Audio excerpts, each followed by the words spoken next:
प्रेम सिंह, जी गुजरात के संदर्भ में जब हम भाषा और व्याकरण की बात करते हैं तो वो अपने आप में एक सामान्य न होकर थोड़ा विशेष है। जी हिंदी जो अपभ्रंश से विकसित है, अपभ्रंश के भी शोरसैनी रूप से विकसित है, उस पर तुम ये बताओ कि क्या इसका वैदिक संस्कृत से कोई संबंध है, कैसे है और किस प्रकार से छात्रों को वहाँ तक समझना चाहिए। कारण ये, भाषा को समझने के लिए उसके इतिहास को थोड़े से रूप में जानना बहुत ज़रूरी है। जी जरूर। हाँ, तो इसे ज़रा थोड़ा स्पष्ट करो। हाँ, इसमें क्या है कि जैसे काल क्रम की दृष्टि से आर्य भाषाओं का वर्गीकरण तथा उनकी ध्वन्यात्मक व्यवस्था के बारे में हम थोड़ा समझेंगे तो भाषाओं को समझने में हमें सरलता होगी। तो हम प्राचीन भारतीय आर्य भाषाओं के विषय में देखें तो हम उनके समय और काल के विषय में देखें। जैसे वैदिक संस्कृति जो है तो उसका कार्यकाल जो है 1500 ईस्वी पूर्व से 800 ईस्वी पूर्व तक का माना जाता है, जिसमें विद्वानों का मत है इसके विषय में। और दूसरा जो है वैदिक संस्कृति के बाद लौकिक संस्कृति है, जिसका 800 ईस्वी पूर्व से 500 ईस्वी पूर्व तक का समय माना जाता है। और इसके बाद प्राचीन भारतीय आर्य भाषाओं की ये वैदिक संस्कृति और लौकिक संस्कृति के बाद मध्यकालीन भारतीय आर्य भाषाओं का उद्भव हुआ, जो जिसमें पाली और प्राकृत है। तो पाली भाषाओं का जो समय है 500 ईस्वी पूर्व से ईस्वी सन 1 तक का समय माना जाता है, और जो प्राकृत है उसका 1 ईस्वी से 500 ईस्वी तक माना जाता है। इसके बाद सर जो प्राकृति के भेद के अंतर्गत है तो हम उसको देखेंगे तो शोरसैनी, पेचासी, महाराष्ट्री, अर्धमार्गी, मागधी, केके, टंक और ब्राचड़ और खस आदि भाषाओं का समावेश इसके अंतर्गत होता है।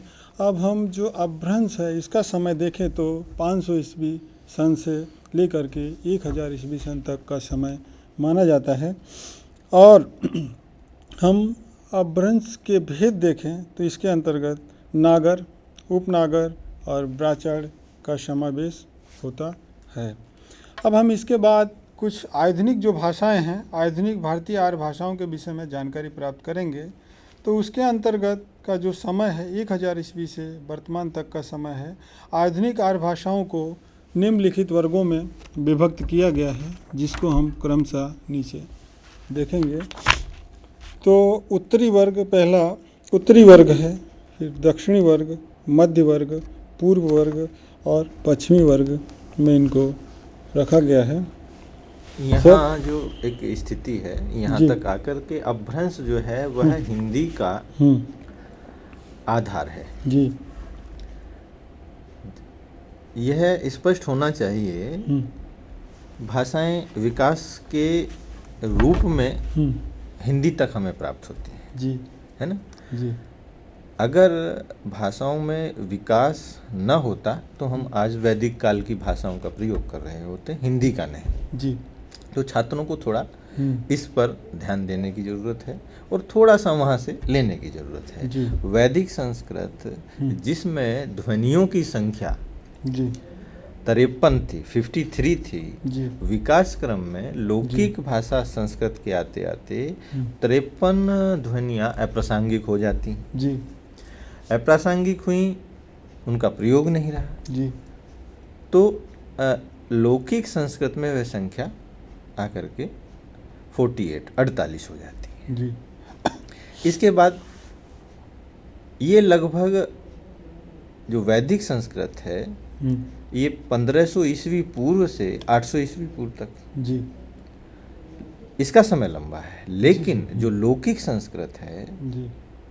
इसका समय वैदिक संस्कृत की अपेक्षा सीमित हो गया जी। और ये 800 ईस्वी पूर्व से लेकर के 500 ईस्वी पूर्व तक। मैं हिंदी की संदर्भ में ये इसलिए बता रहा हूँ कि जानना जरूरी है।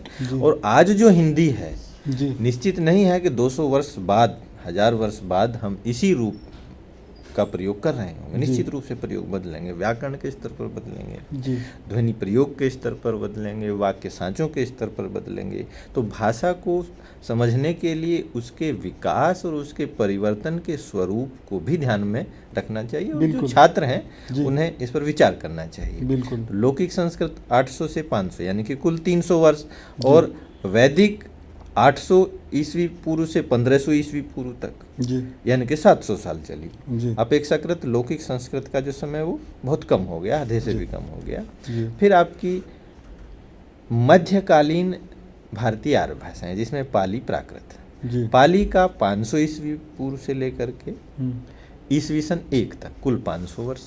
ऐसा माना कि ये भी समझ लेना चाहिए कि ये सारी तिथियां पूर्व एक अनुमानित जी। तिथि हैं।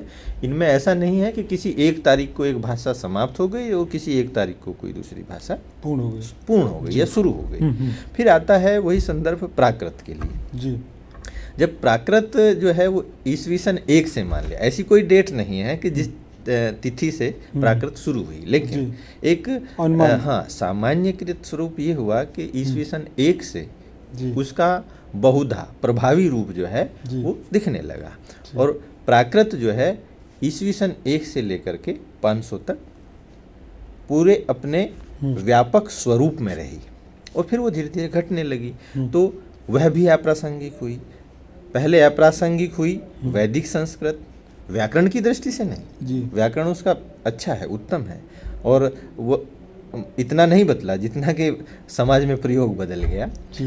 फिर लौकिक आई, तो वह भी सामाजिकों के लिए, काम करने वालों के लिए, दैनिक व्यक्ति जो कार्य करते हैं उनके लिए, अध्येताओं के लिए, सामान्य वर्ग के लिए, फिर वह भी कठिन हो गया। वह कठिन हुआ तो पाली, यानी कि भाषा का पालन, अनुशासन, एक रूप से अनुशासन आया पाली में। और पाली में बड़ा मज़ेदार एक घटनाक्रम ये हुआ कि ध्वनियों की संख्या एकदम घट गई, और वो आपकी 42 हो गई, है ना। और फिर से पाली जो है उसका भी सामाजिकों में व्यवहार घट जाता है भाषा के रूप में। तो फिर आती है प्राकृत। प्राकृत का एक सीधा सा अर्थ है जो प्राकृतिक रूप, वह रूप प्राकृत, नेचुरल रूप जो सामाजिकों में है, इसलिए उसका नाम प्राकृत रखा गया। और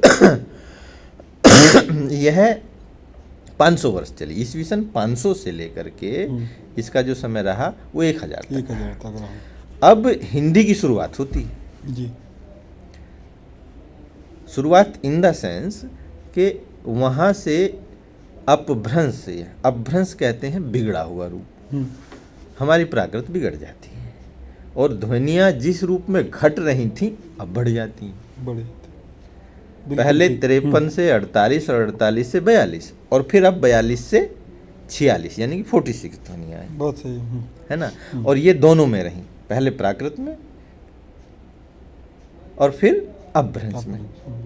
अपभ्रंश में पाली और प्राकृत में 42, लेकिन अपभ्रंश में आते ही इनका विकास 46 में, 46 में हो गया। और जिस प्रकार से दो रूप में 42 ध्वनियाँ जो हैं वो पाली प्राकृत में रही, यही समीकरण आपका अपभ्रंश में आया। अपभ्रंश के जितने रूप हैं जो आपने बताए, जिन पर चर्चा की, उनका एक रूप है शोरसैनी। शोरसैनी अपभ्रंश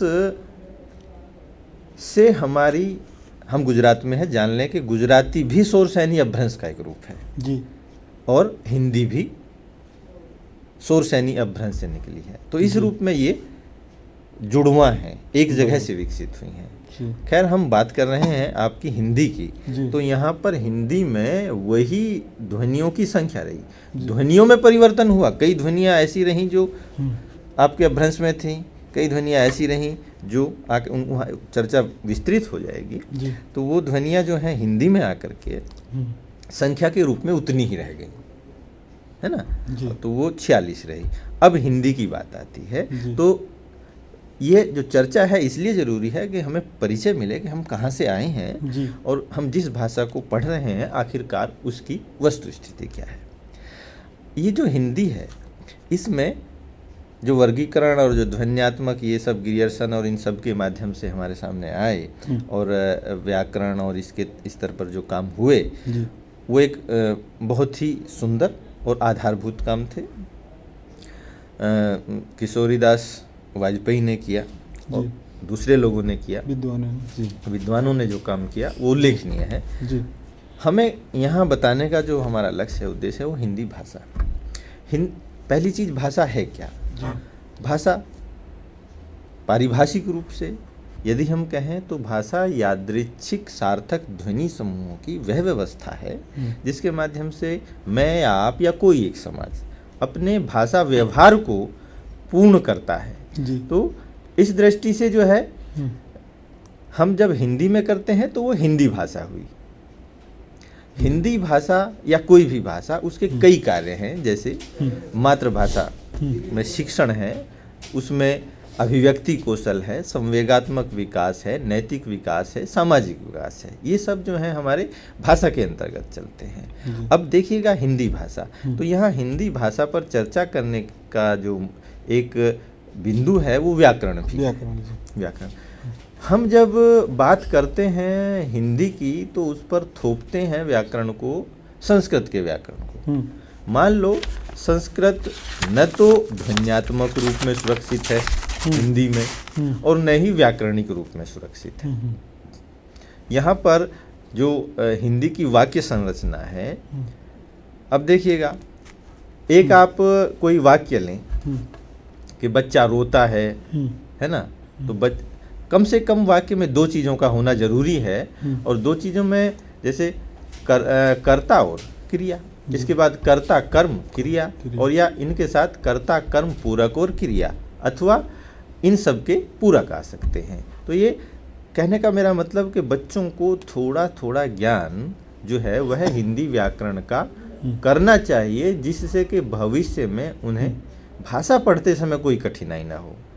ये सही है कि भाषा के लिए, प्रयोग के लिए व्याकरण कोई अनिवार्य विषय न हो, तो भी आवश्यकता पड़ने पर यदि आपसे कहीं कोई समस्या आती है, आपके सामने कोई कठिनाई होती है, तब आपको इतना समर्थ होना चाहिए कि व्याकरण के आधार पर आप अपनी जो समस्या है उसको सुधार सकें, अथवा जो आपसे पूछता है उसको बता सकें। और विशेष रूप से अध्यापक के लिए तो इस चीज़ का होना बहुत ज़रूरी है, क्योंकि जब तक आपको ज्ञान नहीं होगा, बच्चा यदि आपसे पूछता है तो कठिनाई होगी, और अगर बच्चे को वो ज्ञान नहीं मिलता है तब उसका संज्ञान अधूरा रह जाएगा और वह भाषिक दृष्टि से एक कमज़ोर विद्यार्थी सिद्ध होगा।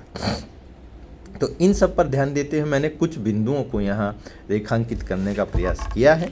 वाक्य का प्रकार ये एक सामान्य सी बात है, इसमें सरल, संयुक्त और मिश्र वाक्य हैं जो दर्शाए जा सकते हैं और जिनको स्लाइड के माध्यम से दिखाया गया है। एक भ्रांति वाच्य के प्रकार में आती है, कृतवाच्य, कर्मवाच्य और भाववाच्य। कृतवाच्य कर्मवाच्य की परिभाषा तो लगभग संस्कृत के जैसी है, लेकिन भाववाच्य में संस्कृत में की जो स्थिति है वो हिंदी की स्थिति बिल्कुल नहीं है। संस्कृत में अकर्मक क्रिया होने पर भाववाच्य माना जाता है, लेकिन हिंदी में भाववाच्य वहाँ होता है जहाँ सामर्थ्यहीनता की दशा हो। जी। जैसे राम से पुस्तक नहीं पढ़ी जाती, नहीं पढ़ने का भाव जो है यहाँ वाक्य को भाववाच्य बनाता है। तो यह हमें ध्यान रखना चाहिए। इसी तरह से हम कुछ चीज़ें लेते हैं और संस्कृत के आधार पर उनका वर्गीकरण बच्चों को करके समझाते हैं। तो समझ लेना चाहिए कि वर्गीकरण उस रूप में नहीं है जिस रूप में कि संस्कृत में है। या फिर हम क्या करते हैं, कभी कभी अंग्रेजी के माध्यम और उसके भाषा के जो संरचना के स्वरूप हैं उनके माध्यम से हम जो है हिंदी भाषा को पढ़ने और पढ़ाने का काम करते हैं। सब्जेक्ट और प्रेडिकेट के आधार पर वाक्य की संरचना का विश्लेषण करते हैं। तो उस रूप में यदि हम करते हैं तो उसका जो पैटर्न है वह इस रूप में आता है कि एक उद्देश्य होता है वाक्य में और एक विधेय आता है। विधेय में आपके कर्म कर्म का विस्तारक कर्ण, कर्ण का विस्तारक संप्रदान, संप्रदान का विस्तारक अपादान, अपादान का विस्तारक अधिकरण, अधिकरण का विस्तारक पूरक और पूरक का विस्तारक क्रिया और क्रिया का विस्तारक। लेकिन यह संरचना जो है, मान लो कि कर्ता में कर्ता और कर्ता का विस्तारक आता है, कर्ता और कर्ता से जुड़ी हुई चीज़ें आपके उद्देश्य के साथ आ जाती हैं, बाकी कर्म और क्रिया से संबंधित जो भाषिक पक्ष है वो आपका विधेय के अंतर्गत आ जाता है। तो ये सारी चीज़ें पहले एकदम से छात्र तक नहीं पहुंचानी चाहिए, बहुत ही सामान्य रूप में उनका समझाया जाना अनिवार्य है। और बहुत से ऐसे पक्ष हैं जो संस्कृत की तरह बिल्कुल नहीं हैं, उन पर भी ध्यान देने की ज़रूरत है। जैसे मान लीजिए अव्यय और अविकारी रूप, बच्चों को बहुत कठिनाई होती है। साधारण रूप से समझाया जा सकता है कि अव्यय, वो अव्यय पढ़ते हैं, अव्यय ना पढ़ा करके बच्चों को बताया जाए कि अविकारी रूप। अविकारी रूप का एक सहज सा प्रारूप ये है कि वे शब्द या रूप जो परिवर्तित नहीं होते, जिन पर लिंग, वचन, कारक आदि व्याकरणिक कोटियों का प्रभाव नहीं पड़ता, अव्यय कहलाते हैं। बल्कि अव्यय नहीं, उन्हें बताइए कि वे अविकारी रूप हैं। अव्यय के अंतर्गत क्रिया विशेषण, समुच्चय बोधक, विस्मयादि बोधक, सकारात्मक एवं नकारात्मक शब्द, परसर्गीय शब्दावली, निपात आदि आते हैं। यहाँ पूरे रूपों पर व्यापक चर्चा लगभग समय की जो सीमा है उसके अंतर्गत नहीं हो सकती है। इसके अतिरिक्त उन्हें ये बताया जाना चाहिए कि यदि विकारी रूप होते हैं तो कुछ अविकारी भी होते होंगे, है ना। तो ये तो आपके अविकारी रूप हुए। अब विकारी रूप क्या है? विकारी रूप जिन रूपों में परिवर्तन हो सकता है वाक्य में, जैसे संज्ञा, सर्वनाम, विशेषण और क्रिया, इनमें विकार आता है, बाकी में विकार नहीं आता। तो कम से कम छात्रों तक, बच्चों तक हमें यह